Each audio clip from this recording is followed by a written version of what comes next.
ख़वातीनो हज़रात, मैं हूँ अबरार हुसैन और आज मैं आपको मीर साहब के पागलपन की कहानी सुनाऊंगा।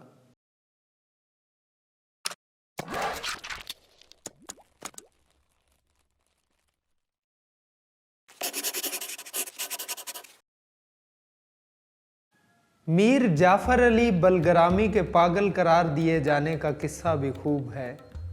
पुरानी नुमाइश के गोल चौराहे के सामने हिंदुओं के दौर की दो आलीशान कोठियां थीं, जिनके आगे गुल महर के दो पुराने दरख्त लगे हुए थे।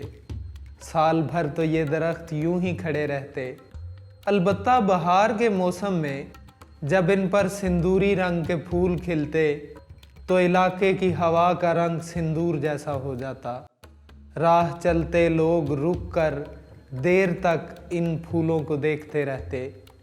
मोटर गाड़ियां ड्राइवरों की बेध्यानी की वजह से आपस में टकरा जाती और बहुत से लोग तो दूर दूर से बसों पे बैठकर इन फूलों को देखने के लिए आया करते थे। उन्हीं लोगों में मीर जाफ़र अली बलगरामी भी थे। एक साल वो गुल महर के दरख्तों पर लदे हुए फूल देखने गए। उस साल फूल इतनी कसरत से आए कि शहद की मक्खियाँ भी अच्छी तरह छक कर बैठ रहीं और बकिया रस नीचे सड़क पर टपकने लगा। मीर साहब ने दूर से दरख्तों के जोबन का ये आलम देखा तो लपकते हुए गए और उनके तने से लिपट कर उन्हें चूमने लगे। किसी ने कहा, हाय हाय, ये आप क्या कर रहे हैं? कहने लगे, तुम ताज को दाद दे रहे हो, मैं बादशाह को। और इस पर एक कहकहा पड़ा और यूं मीर जाफ़र अली बलगरामी पागल करार दे दिए गए। एक रोज़ मोहल्ले के बच्चों को समझा रहे थे कि देखो, हमें जो भी चीज़ मिलती है वो ज़मीन से फूटती है या आसमान से बरसती है। इसीलिए हम जब सजदा करते हैं तो ज़मीन पर माथा टेकते हैं या दुआ करते हैं तो आसमान की तरफ हाथ फैलाते हैं। ये सुनकर लड़के उन्हें पत्थर मारने चले। मोहल्ले के दुकानदारों ने बड़ी मुश्किल से बचाया। एक रोज़ कुछ ईसाई तबलीग करते हुए उनके दरवाजे पर आ गए और कहने लगे कि हज़रत ईसा खुदा के बेटे थे। ये सुनकर वो आग बबूला हो गए और बोले कि ईसा जवान मौत मरे। अगर वो खुदा के बेटे होते और उस पर यह सदमा गुजरता तो उसके बाद किसी के जवान बेटे को मौत ना आती। ये सुनकर ईसाई पादरियों ने एक दूसरे को कनखियों से देखा और मुस्कुराते हुए चले गए। उनको पागल कहने वाले उस वक्त बहुत महजूज होते थे जब मीर साहब ये कहते कि देखो, कभी किसी के साथ नेकी ना करना। लोग उन्हें चिढ़ाने के लिए उनसे पूछते कि मीर साहब, किसी के साथ क्या ना करना? जवाब मिलता, नेकी। एक बार किसी ने मस्जिद से उनके जूते चुरा लिए। ये कहते हुए वापस आ गए कि खुदा का शुक्र, चोर के दोनों पाँव तो सलामत हैं। एक बार किसी चीज़ से टकरा कर गिरे और गिरते हुए या अली चिल्लाए।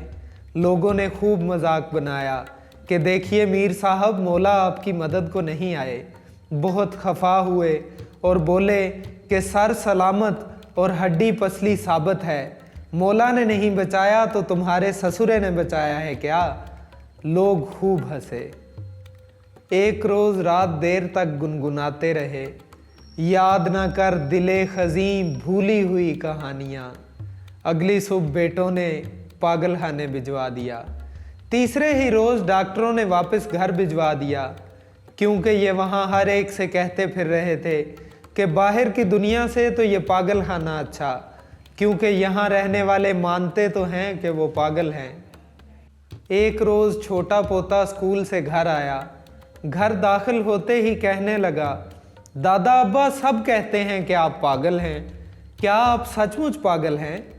कहने लगे, हाँ बेटा, लालू खेत में रहता हूँ, इसलिए लोग कहते हैं कि पागल हो गया।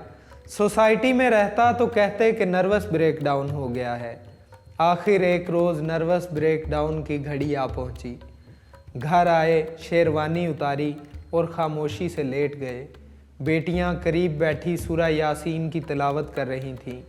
छोटा पोता स्कूल से घर आया और दाखिल होते ही बोला, दादा अब्बा, आप ये क्यों कहते हैं कि कभी किसी के साथ नेकी ना करना? अपना हाथ उसके सर पर फेर कर और जमे जमाए बालों को अच्छी तरह बिगाड़ कर कहने लगे, किसी के साथ नेकी करोगे तो बदले में उससे भी नेकी की उम्मीद रखोगे। वो करेगा नहीं तो नेकी पर से तुम्हारा ईमान उठ जाएगा। ये कहा और खुद दुनिया से उठ गए।